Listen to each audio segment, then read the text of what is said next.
자, 안녕하십니까 시청자 여러분들. 오늘도 어김없이 다음 버전 캐릭터를 알아보는 시간을 갖도록 하겠습니다. 2.6 버전에서는 우리 신캐릭터가 단 한 명밖에 없죠. 바로 라파입니다. 라파는 5성 허수 지식 캐릭터예요. 일단 스킬 한번 보시죠. 소인은 그래피티 상태에 진입해 빠르게 이동하며 닿은 적을 공격하죠. 비수를 사용하면은 이제 특수 상태에 진입해서 빠르게 이동하고 부딪힌 적한테 타격을 줍니다. 음월과 많이 비슷하다는 느낌이 들어요. 대량의 인수를 발동하고 있죠. 그래피티 이렇게 적을 타격해서 전투에 진입하면 모든 적에게 적에게 약점 속성을 무시한 피해를 줍니다. 요즘은 다들 딜러들이 약점 속성을 무시하거나 약점을 부여하는 계열의 비술을 많이 쓰죠. 비술 자체는 나쁘진 않아요. 아마 이런 비술은 이 캐릭터가 비술을 쓴 상태에서 필드를 벗어나잖아요. 왜냐면 모션이 있기 때문에 만약 캐릭터를 바꾸면 모션이 캔슬되면서 비술이 그냥 날아갈 겁니다. 액티브니까 다른 액티브 계열 비술이랑 같이 쓰기가 힘들겠죠. 전투에서 라파의 전투 스킬은 모든 적에게 허수 속성 피해를 가하죠. 이제 전투 스킬은 생각했던 것보다 심플합니다. 무기가 그냥 수리검 형태로 바뀌면서 적 전체한테 피해를 입힙니다. 아마 적 전체에게 피해를 가하는 지식의 전투 스킬 특성상 강인도 소모는 10인 걸로 대충 예상이 돼요. 근데 솔직히 말하면 라파는 이것까지만 보면 일반 지식 캐릭터랑 크게 다르지가 않은데 이 다음 메커니즘인 궁극기가 매우 키포인트라고 할 수 있죠. 필살기를 활성화하면 결인 상태에 들어가 일정 수량의 채목을 획득하고 인구 항마의 꽃잎을 발동할 수 있어요. 1인칭 시점이라 정말 짜릿한데. 인구 항마의 꽃잎의 초기 공격은 확산 허수 속성 피해를 가하고 마지막 공격은 모든 적에게 허수 속성 피해를 가하죠. 상태일 때 소인의 약점 격파 효율은 증가하고 허수 약점이 없는 적의 강인성도 감소시킬 수 있어요. 여기서 중요한 게 하나 있습니다. 보시면은 피해를 가하고 공격을 했을 때도 이게 카운터가 안 돼요. 그런데 마지막 공격은 모든 적에게 허수 속성 피해를 가하죠. 마지막 공격을 가하는 순간에 카운터가 까입니다. 즉 이 특수 상태를 3번 진입한다는 얘기예요. 블레이드 전투 스킬처럼 일정 시간 동안 자신의 공격을 변환하는 스킬이라는 뜻입니다. 그리고 해당 상황이 됐을 때는 전투 스킬 자체가 발동이 안 돼요. 확산 피해를 2번 가하고 전체 공격을 가하는 그런 메커니즘입니다.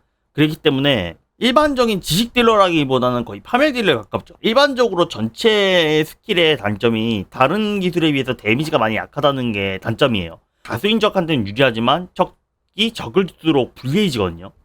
근데 라파 같은 경우에는 첫 번째, 두 번째 공격은 파멸에 비슷하기 때문에 확산 피해이기 때문에 데미지가 적 전체를 때리는 것보다 더 강하게 나올 수밖에 없거든요. 그래서 아마 현재 지식의 단점인 이제 적수가 적었을 때 줄 수 있는 피해량 기여도가 낮아진다는 점을 좀 최대한 보완을 한 그런 캐릭터가 아닌가 싶습니다. 그럼 이제 스킬을 다 봤으니까 바로 1.6주가 넘은 픽업 예정을 좀 볼까요? 첫 번째 전반은 우리 신캐릭터인 라파가 나오고요. 복각으로 다낭 음월이 등장합니다. 후반부에는 아케론과 어벤추린이 나옵니다. 사실상 아케론을 제외한 모든 캐릭터가 허수 캐릭터로 설정이 돼 있어요. 허수를 미친듯이 밀어주고 있는 상황인 거죠. 지금 나온 캐릭터들이 엄청 좋긴 해요. 엄청 좋긴 한데 문제는 지강캐지만 서포터로 손 많이 타는 캐릭터가 나왔다는 겁니다. 다낭 음월 스킬 포인트를 많이 쓰지만 이제 기본 현재까지도 나름 무난하게 쓰이고 있는 딜러입니다. 다낭 스킬 포인트가 소모가 심하다 보니까 돌파를 하지 않으면은 평공평을 하기가 어려워진다는 거. 5성 화합인 스파클이 같이 있는 게 좋거든요. 근데 지금 스파클이 없는 사람들이 음호를 뽑기가 진짜 애매해진다는 겁니다. 아케론도 마찬가지로 서포터가 매우 중요해요. 왜냐하면은 적한테 디버프를 가하는 거에 따라서 아케론의 궁극기가 많이 차기 때문에 얼마나 빨리 채우냐가 사실 핵심 메커니거든요. 만약 초우가 없는 플레이어 입장에서는 아케론을 뽑게 되면 쓸 수 있는 캐릭터가 기껏해봐야 페라 정도입니다. 페라에다가 플러스 알파 정도인데 저 같은 경우에는 을랑을 같이 썼거든요. 근데 이렇게 하면은 아케론이 궁극기가 생각보다 잘 안 차요. 그래서 막 시작한 사람들 입장에서 이걸 뽑는 게 나을까? 이게 맞을까? 라는 생각이 드는 게 좀 아쉽습니다. 그리고 어벤추린 국밥이죠. 일단 곽부 나어가 없으면은 무조건 어벤추린은 뽑고 가시는 걸 추천드려요. 어벤추린이 무조건 1순위입니다. 다낭이냐 아케론이냐인데 개인적으로 제가 추천하고 싶은 거는 다낭입니다. 왜냐면은 아케론도 좋아요. 뽕맛 좋죠. 거기다가 이제 비술이 개사기입니다. 개인적으로 중요하게 보는 경우는 전투시거든요.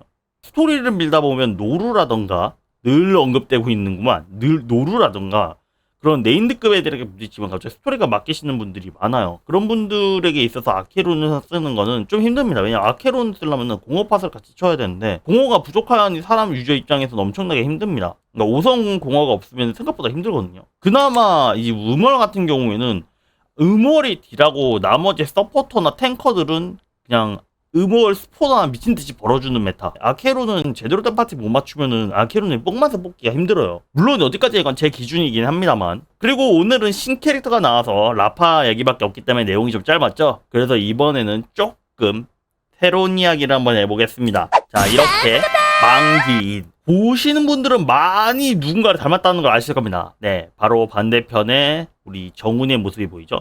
정훈이의 이격 타입입니다. 클래스를 체인지하는 것이 아니라 그냥 5성 캐릭터로 새로 아예 등장을 했죠. 물론 앞에 썬데이도 있긴 하지만 이격 캐릭터를 우선시하기 때문에 은익닝을 이야기를 해보도록 할게요. 은익닝 같은 경우에는 불의 공허 속성 캐릭터입니다. 그러면은 딱 파티가 세 가지가 바로 나오지 않습니까? 자, 불, 반디팟, 공허. 이거 만약 디버프면은 아케론 파츠? 아니면은 지딜 파츠? 은익닝 같은 경우에는 아케론 파츠로 나올 것 같지는 않아요. 왜 확정으로 아케론 파츠가 아니냐? 불이면서 공허인 캐릭터가 이미 나왔습니다. 바로 초구죠.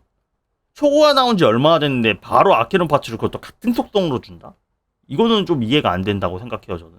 그러면 이제 파츠가 두 가지로 됩니다. 반디팟에 들어갈 이유가 없을 거라 생각해요. 물론 아직 스킬셋이나 그런 게 지금 확정이 된 게 아니기 때문에 뭐라고 말씀드리지만 이게 굳이 반디팟에 들어갈 이유가 없는 이유가 두 가지입니다. 첫 번째로 완매와 화척자거든요.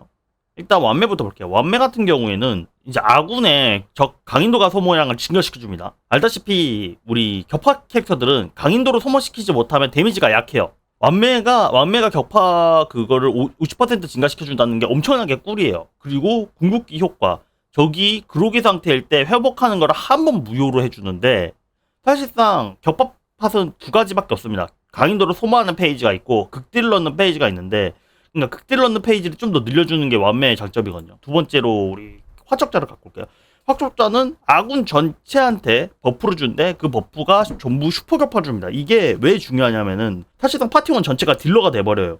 만약 궁극기를 사용한 상태에서 그로기 상태한테 전투 스킬을 사용하면 그 전투 스킬이 보스 하나라서 보스가 4대를 다 맞았다. 그럼 기본 데미지가 최소 10만입니다. 이 둘 중에 한 명을 빼자 그러면은 빼기가 엄청 애매합니다, 이거. 이제 지딜팟에 쓰일 거라는 예상을 하는 가장 큰 이유가 뭐냐면은 지딜팟이 현재 5성 기준으로 카프카 블랙스완밖에 없어요. 카멜이랑 화염의 5성 지딜팟 캐릭터가 없어요, 현재. 그래서 아마 망귀인이 지딜 서포터로 나온다면 진짜 좋을 것 같은데 일단은 뭐 스킬셋이 나와봐야죠. 그리고 무엇보다 은익닝 개인적으로 좋아하는 가장 큰 이유가 뭐냐면 꼬리입니다. 연꽃이랑 많이 비슷하게 생겼죠, 꼬리가. 왜냐면은 일반적으로 궁요 캐릭터, 여우 캐릭터를 한번 뭐 우리가 한다 궁요 캐릭터를 보면 아시겠지만 꼬리가 다 풍만하고 위로 솟아있는 게 특징입니다. 풍성해지고 위로 솟은 듯한 그런 우리가 알고 있는 기존의 구미호 그런 스타일의 여우 캐릭터가 나왔다는 건 개인적으로 좋아합니다. 신캐릭터에 대해서 알아보고 공개됐던 우리 돌아온 은익니 망귀인에 대해서도 조금 이야기를 해보았습니다. 재밌게 보셨나요? 재밌게 보셨으면 구독과 좋아요 부탁드릴게요.